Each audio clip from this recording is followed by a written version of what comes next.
¿Dónde viven las mujeres más bellas del mundo? ¿En Inglaterra, en Europa o tal vez en Corea del Sur? Pero si les creemos a los concursos de belleza, las que más ganan son otras muy distintas. Puertorriqueñas, estadounidenses, filipinas y con una gran ventaja, las chicas de Venezuela. ¿Por qué justamente ellas? Porque aquí eso se vende muy bien. Desde muy pequeñas a las niñas les enseñan a caminar y a sonreír en academias de belleza. Después, las mujeres gastan decenas de miles de dólares en cirugías plásticas, porque esa es una de las pocas oportunidades que tienen para salir de la pobreza y llegar a una vida mejor. Porque en los últimos 10 años del país se han ido casi 8 millones de personas, la mayoría a la vecina Colombia, pero muchas sueñan con encontrar la felicidad en los Estados Unidos. Y allá saben muy bien y recuerdan que Venezuela tiene otro valor más, las mayores reservas de petróleo. Y en los últimos años ese petróleo se está yendo a China. Aunque hace apenas 15 años el principal comprador del petróleo venezolano era Estados Unidos, porque en otro tiempo fueron justamente ellos quienes ayudaron a explorar y extraer ese petróleo aquí. Es más, los estadounidenses llenaron de plantas industriales todo el sur de su país para procesar precisamente el petróleo venezolano. Y la propia Venezuela, en aquel tiempo, se veía increíble. Crecían los rascacielos. Por las calles circulaban convertibles deportivos. En las playas había montones de turistas. En la capital se estaba construyendo un centro comercial experimental que hasta el mismo Salvador Dalí admiraba. Pero hoy, en esos lujosos edificios altos viven drogadictos, bandidos y personas sin hogar. Aquel experimento audaz del futuro se convirtió en una prisión y en un centro de tortura. La moneda local, el bolívar, no vale absolutamente nada y es considerada una de las más débiles del mundo. Y al personaje más importante del país, el presidente, simplemente lo pueden secuestrar y no pasa nada. Entonces, ¿cómo fue que el país más exitoso y rico de América Latina cayó en una pobreza como esta? ¿Quién tiene la culpa? ¿Y qué le espera a Venezuela en el futuro?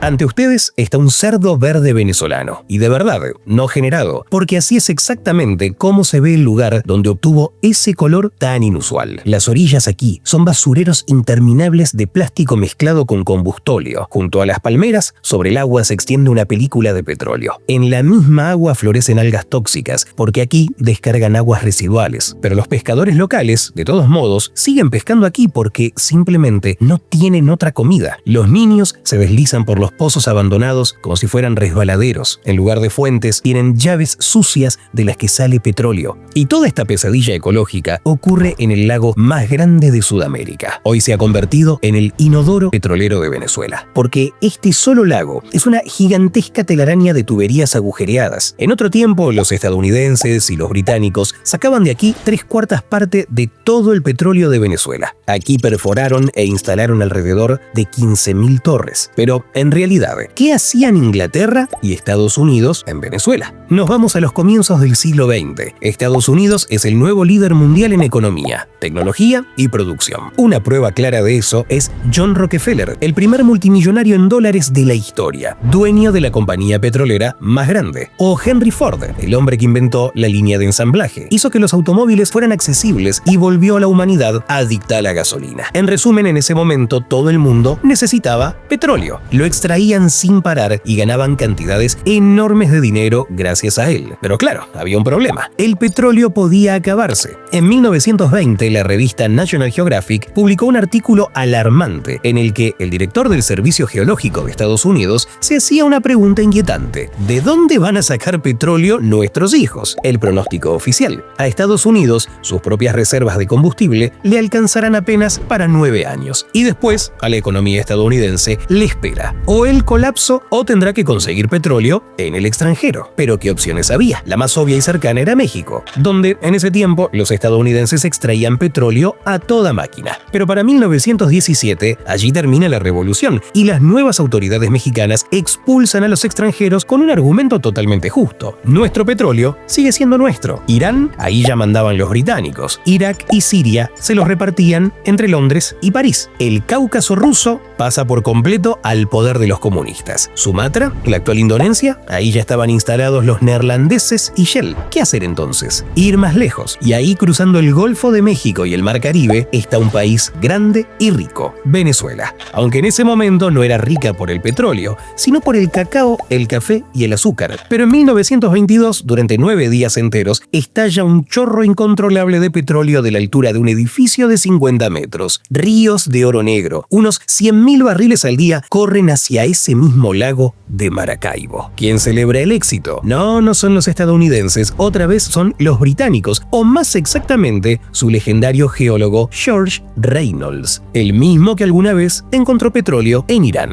Pero el líder venezolano Juan Vicente Gómez no pensaba entregarle el mercado petrolero solo a Londres. A los británicos y a los estadounidenses les dejaron claro: si quieren el petróleo venezolano, compitan, paguen más y negocien bajo las condiciones del régimen. Se considera que este compañero dictador convirtió el acceso al petróleo en una fuente de enriquecimiento personal. Y a cambio, los estadounidenses escriben las reglas del juego en Venezuela y compran al por mayor las concesiones locales. Es decir, el Estado entrega la tierra y las compañías privadas extranjeras aportan dinero, tecnología y especialistas. Porque el petróleo venezolano en realidad es sucio, espeso, con mucho azufre, y extraerlo es muy difícil. Por eso se arma el siguiente esquema. Los estadounidenses y los británicos se encargan de casi todo. Perforan, extraen, transportan, venden, refinan y además ellos mismos fijan el precio. Y a Venezuela le van soltando de ahí aranceles, pagos por el subsuelo y el impuesto sobre las ganancias. Por un lado, los venezolanos, o más exactamente su líder, firman acuerdos que para los estándares de aquella época eran bastante convenientes.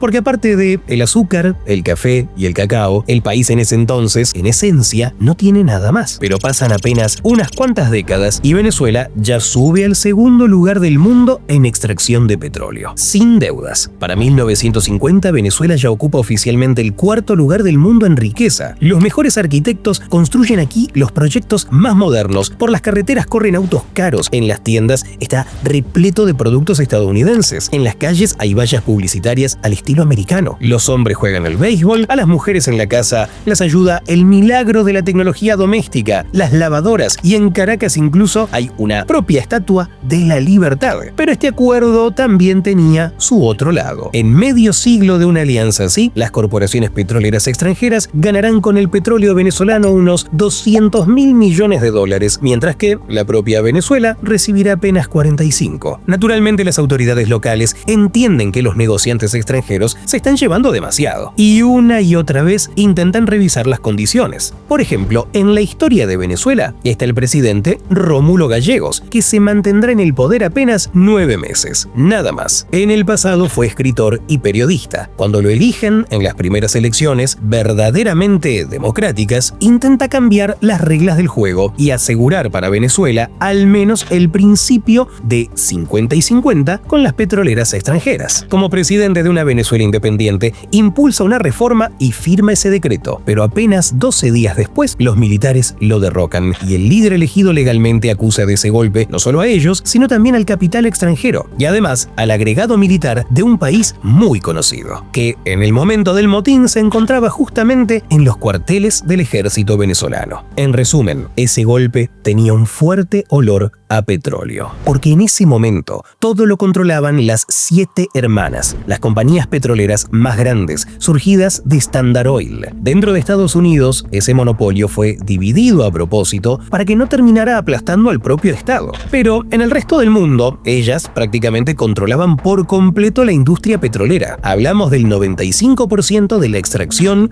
la logística, el comercio y la refinación. Y su negocio era increíblemente eficiente. Les compraban el petróleo a países como Irak, Irán, Arabia Saudita o a Venezuela, según las llamadas precios de referencia. Sí, hoy el petróleo se comercializa libremente, sube y baja todo el tiempo, pero antes esos mismos precios de referencia se lo fijaban las 7 hermanas a sí mismas. Después refinaban el petróleo y ya lo vendían a precios de mercado, y con los países productores solo compartían una parte de las ganancias obtenidas. Pero para agosto de 1960 ya había demasiado petróleo en el mundo. Cada vez se extraía más en Venezuela, en África, en el Golfo Pérsico. La Unión Soviética encuentra nuevos yacimientos y empieza a vender petróleo con todavía más fuerza, y además con grandes descuentos. Eso significa que los precios reales del mercado empiezan a caer. Al cártel de las 7 hermanas empieza a entrarle cada vez menos dinero, y ellas por su parte no quieren pagar de su propio bolsillo los presupuestos de sus socios menores. compradores. Así que simplemente los dejan botados de manera unilateral, bajan los precios de compra. Pero ya en septiembre de ese mismo año, 1960, reciben una respuesta. Venezuela, y junto con ella Irán, Irak, Kuwait y Arabia Saudita, crean la OPEP, la Organización de Países Exportadores de Petróleo. Y desde ese momento, los antiguos hijos ilegítimos y supuestamente incapaces de esas mismas 7 hermanas empiezan a luchar juntos contra sus propios padres. Paso a paso, Venezuela va expulsando del país a los extractores extranjeros. Primero, ya no se les otorgan nuevas concesiones a los extranjeros. Segundo, a las compañías que ya operan les imponen cada vez más impuestos y el dinero recibido lo invierten en infraestructura y en la educación de sus propios ciudadanos. Y en el país aparece una clase media ilustrada. Los años 60 y 70 son los más exitosos de Venezuela. El PBI crece de manera estable, en promedio un 6% al año, y en 1974 llega un verdadero regalo. Los países árabes se niegan a suministrar petróleo a los Estados Unidos porque estos apoyan a Israel en la guerra árabe-israelí. Venezuela está lejos de ese conflicto y no se suma al boicot. Los precios del combustible se disparan 4 veces. Y como los estadounidenses, con su enorme apetito y sus autos, ya no tienen de dónde sacar petróleo más que de Venezuela, los ingresos de ese país sudamericano se disparan siguiendo la misma curva. Y en esta situación, casi sin salida para Estados Unidos, el nuevo líder venezolano, Carlos Andrés Pérez, actúa con decisión. Compra todos los yacimientos estadounidenses a un precio por debajo del mercado y crea la Corporación Petrolera Estatal de Venezuela. Además, esta maniobra se preparó durante años.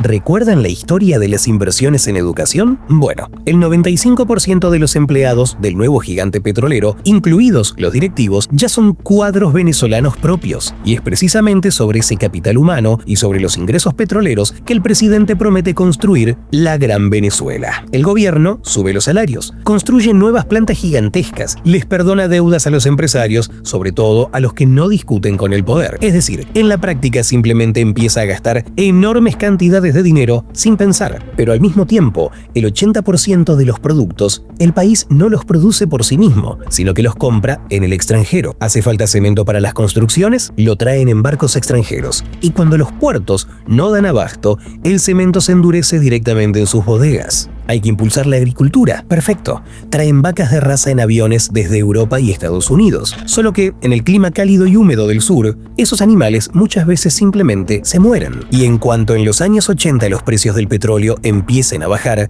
Venezuela ya no podrá pagar ni las vacas voladoras ni los barcos de cemento. Ahí es donde termina ese desarrollo costoso. Y el problema aquí no es que el poder sea malo o que el pueblo sea el equivocado. La riqueza petrolera, como cualquier otra riqueza que cae del cielo, desarrolla con facilidad en la persona y en la sociedad en general la flojera, la desocupación y el despilfarro. Un pueblo mal acostumbrado empieza a exigir todavía más dinero y todavía más atención para sus deseos. Incluso hoy, cuando al país le falta comida, medicinas y agua, y donde incluso al presidente lo secuestraron prácticamente sin resistencia y se lo llevaron del país, en Caracas la gasolina sigue costando casi nada, aunque en otras ciudades la gente pasa semanas enteras haciendo fila por combustible. Y hoy las economías petroleras, y no solo ellas, ya encontraron una manera de no perder la cabeza con los ingresos repentinos. Son los fondos soberanos. Ahí mandan todas las ganancias extraordinarias para después repartirlas con inteligencia y ganar todavía más en el futuro. Y no andar tirando dinero desde un helicóptero disparando la inflación.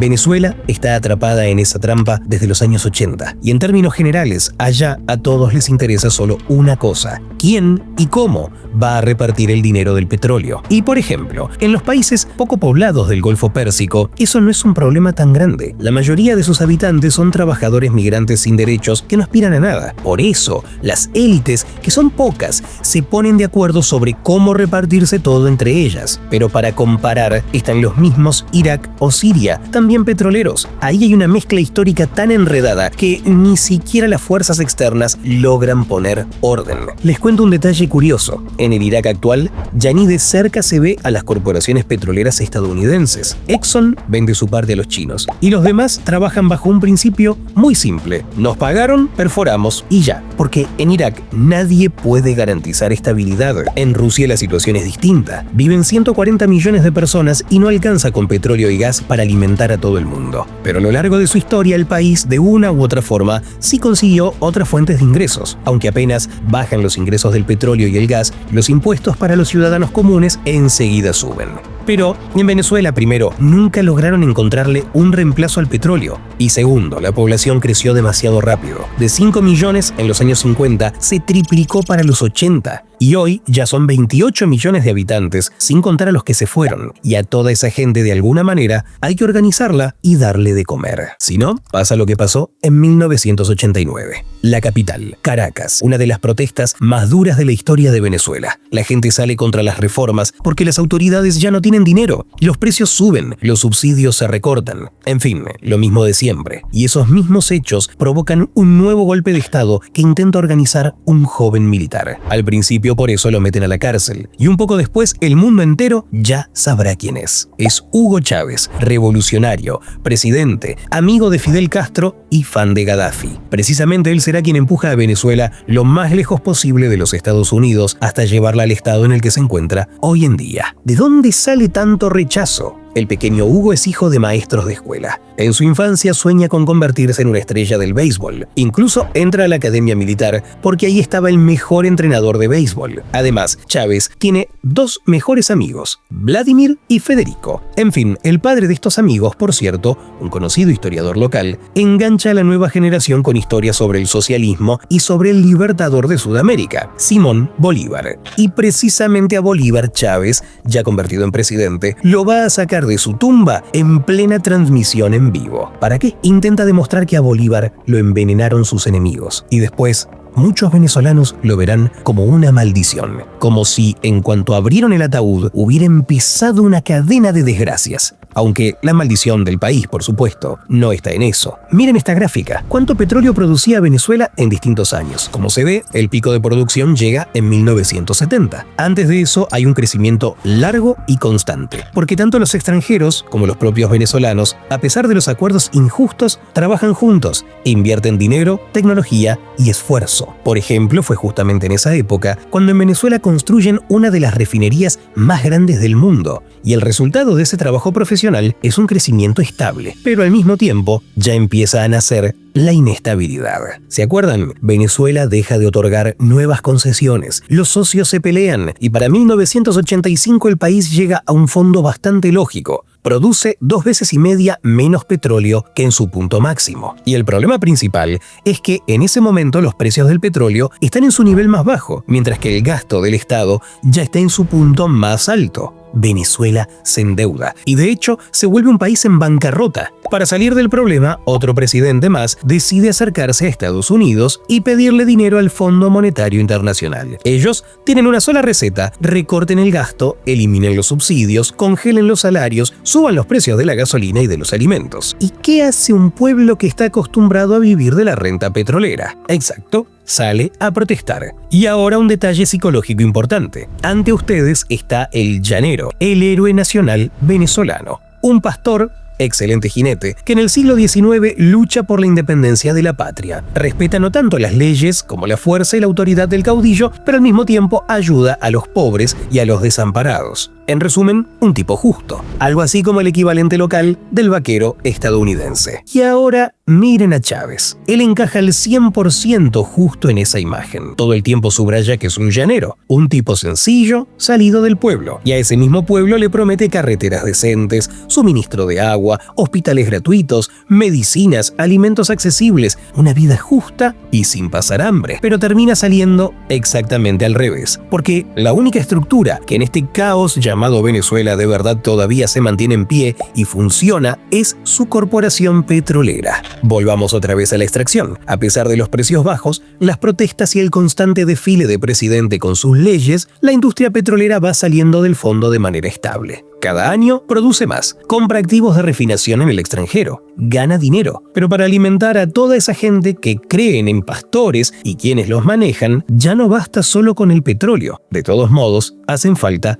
reformas. Y seguro recuerdan que al principio dije que Venezuela tiene las reservas de petróleo más grandes del planeta. Pero hay un problema. De toda esa riqueza que existe en el papel, en la realidad apenas se puede extraer y vender con ganancias. Como mucho, un 2%. Existe una categoría de petróleo llamada 1P. Son las reservas probadas que se pueden extraer con las tecnologías y las condiciones comerciales actuales. Dicho de una forma simple, es ese petróleo que con alta probabilidad se puede sacar y vender con ganancias incluso cuando los precios están bajos. Y de ese petróleo real, el que más tiene no es Venezuela, sino Arabia Saudita, Rusia, Canadá, Estados Unidos e Irak. Todo lo demás son reservas, o mejor dicho, recursos de difícil extracción. Y para eso se necesitan nuevas grandes inversiones y tecnología. Ya en los años 80 y 90 los profesionales de la industria petrolera local lo entienden. Les presento a Luis Giusti. Antes fue ingeniero petrolero y después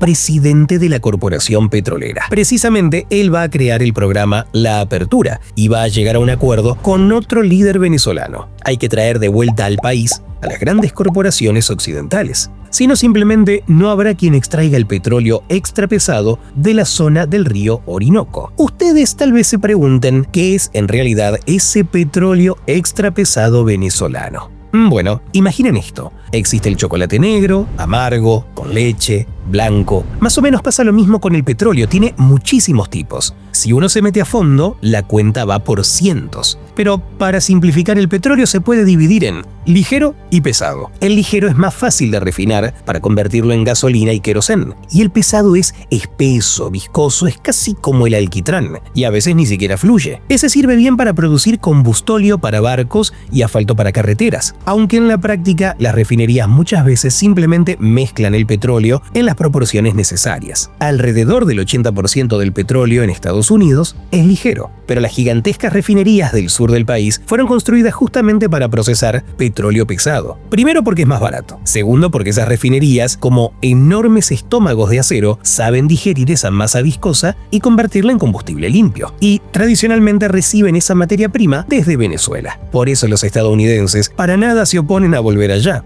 Pero claro, dentro de la propia Venezuela, esta idea tiene muchísimos opositores. Gente que está en contra de los extranjeros y de cualquier regreso de capital extranjero a la industria petrolera. Y aún así, el programa se pone en marcha. Y este es el resultado. Para 1999, Venezuela vuelve otra vez a su capacidad máxima. Pero en ese momento estalla la crisis financiera asiática y el petróleo vuelve a caer hasta el fondo, $10 por barril. Para que no se desplome todavía más, Venezuela tiene que llegar a acuerdos con Arabia Saudita y con otros países de la OPEP y recortar la producción. Y cuando ya de por sí no tienes dinero, ¿qué significa eso para el país? Exactamente, otra crisis y nuevas protestas. Y eso ya es un verdadero regalo del destino para el justo llanero Hugo Chávez. Después de salir de la cárcel, se pasa años recorriendo el país y el mundo contando cómo va a luchar contra la corrupción. Y es precisamente con ese combustible con el que gana las elecciones. Y en su discurso de victoria llama al jefe de la industria petrolera venezolana, al mismo Giusti, el diablo que vendió el alma de Venezuela a los imperialistas. Y el profesional, que de verdad administraba con inteligencia la principal fuente de dinero del país, renuncia. ¿Qué viene después? En esencia, el punto de no retorno. En 2002, aunque parezca increíble, en Venezuela vuelven a intentar un golpe de Estado, pero esta vez ya contra el propio Chávez. Él se mantiene en el poder y después acusa a esa misma industria petrolera venezolana de haber financiado a los rebeldes y empieza a despedir a los directivos desleales. Y además, convierte todo eso en un verdadero reality show. Sí, todos los domingos Chávez conduce en televisión su programa personal Aló Presidente. La gente logra llamarlo en vivo y él los ayuda. Y justamente ahí en ese show despide de manera humillante a la élite de la nación. Lee los apellidos de los altos directivos, anuncia que están despedidos y sopla un silbato de árbitro. Después de un circo como este comienza una huelga masiva. Durante casi 2 meses todo en el país se paraliza. La producción de petróleo cae bruscamente, de 3 millones de barriles al día a 200.000. Y cuando todo termina, Chávez despide a casi la mitad de los empleados de la compañía, unas 20.000 personas, y en su lugar contrata a cualquiera. Por cierto, los profesionales que echaron a la calle no se quedan sin trabajo, se van a Canadá o a la vecina Colombia. Y con el tiempo en esos países empieza a crecer la producción de petróleo. Desde ese momento, la antes eficiente corporación estatal, que de hecho mantenía a Venezuela, se convierte en la billetera personal de Chávez. La calidad del personal cae año tras año. Dentro de la corporación empieza un desorden total. Por ejemplo, aparece una división que compra en el extranjero pollo congelado y leche. Y todo termina en escándalo, cuando miles de toneladas de comida se pudren en los puertos, porque los petroleros en realidad no tienen por qué saber almacenar alimentos. Y mientras los precios del petróleo suben a niveles récord, el país todavía sobrevive de alguna manera. Chávez reparte almuerzos gratis, la gasolina cuesta casi nada, pero cuando el petróleo sube por encima de los $140 por barril, él termina lanzándose de lleno contra los estadounidenses que desarrollaban esos mismos yacimientos complejos y les propone pagar ya no el impuesto preferencial del 1%, sino nada menos que el 60%. Naturalmente la mayoría decide irse, pero apenas los precios empiecen a bajar, en Venezuela otra vez todo se pondrá mal. Y después se puede contar mucho tiempo sobre nuevas protestas, nuevas represiones, sanciones, elecciones robadas. Pero lo importante aquí es entender otra cosa. La lucha interminable por los tesoros petroleros de Venezuela termina matando lo más importante del país, el poder de los profesionales. Todo llega tan lejos que ya no queda nadie que pueda darles mantenimiento normal a las carreteras y mantener el orden. Venezuela y sobre todo la capital, Caracas, según las estadísticas oficiales, se convierte en uno de los lugares más peligrosos del planeta. Y el simple hecho de que el jefe del Estado, que por cierto en el pasado fue conductor de autobús, se lo pueda secuestrar así directamente desde su propio palacio, solo dice una cosa: ahí en esencia ya no existe ningún sistema claro ni un estado de verdad. Accidentes, incendios, fugas, cerdos verdes, peces cubiertos de combustóleo, oleoductos agujereados, niños hambrientos y enfermos. Todo eso es una lección terrible para el resto del mundo. Una lección sobre en qué se puede convertir una tierra fértil, donde el petróleo literalmente brota desde debajo de los pies. En realidad, allá siempre es verano y la cosecha se puede recoger 2 y hasta 3 veces al año, pero en vez de un paraíso, ahora hay una tierra arrasada. ¿Qué va a pasar después? Hay una sola cosa evidente. Después de la escandalosa historia del secuestro de Maduro, Estados Unidos no piensa irse de aquí. Y no porque en este momento necesite urgentemente el petróleo venezolano, sino porque para convertir esos recursos que hoy existen en el papel en reservas reales, empezar a extraerlas y sobre todo venderlas con ganancias, hacen falta nuevas inversiones de miles de millones y garantías a décadas hacia adelante de que al poder no va a volver otro golpista militar. En esta etapa, el objetivo principal de los Estados Unidos es volver a hacer de Venezuela un país manejable, porque ya las sanciones se esquivan constantemente. El petróleo venezolano, igual que el iraní y el ruso, sigue saliendo al mundo a través de una flota en la sombra, viejos tanqueros con rutas falsas, rastreadores apagados y trasbordo de petróleo directamente en el mar. Y este esquema gris, Washington ahora intenta, si no destruirlo por completo, al menos ponerlo bajo control total. Maybe we'll sell it, maybe we'll keep it. Maybe we'll use it in the strategic reserves. Y en segundo lugar, Estados Unidos quiere sacar a China del continente americano. Aquí va una ilustración clave. Hace no tanto, el principal socio comercial de América Latina era Estados Unidos, pero ahora cada vez más veces el primer lugar lo ocupan los chinos. Son ellos quienes más activamente compran petróleo venezolano, esquivando las sanciones. Invierten dinero en Bolivia, en Argentina, en Chile, construyen un puerto gigantesco en Perú, le destinan a la región $9.000 millones para su desarrollo. Compran otros recursos, cobre, soya, litio, además venden armas. Y uno de sus mejores compradores en los últimos años es justamente Venezuela. Así funciona este esquema. Materias primas a cambio de armas. ¿Y saben cuál es el principal problema de Venezuela? No es que aquí nunca hayan aprendido a administrar los recursos. El principal problema es que esta riqueza atrae sin parar a los depredadores, tanto dentro del país como desde afuera. Una y otra vez provoca una pelea por repartirse el pastel, en lugar de crear juntos y hornear algo nuevo. Sin un Estado fuerte, eso es imposible. Y quiero que recuerden las palabras de un venezolano destacado, Juan Pablo Pérez Alfonso, uno de los fundadores de la OPEP. Si te gustó este contenido, quiero que te suscribas al canal y mires nuestros otros videos. Y nos veremos pronto, porque la historia continúa.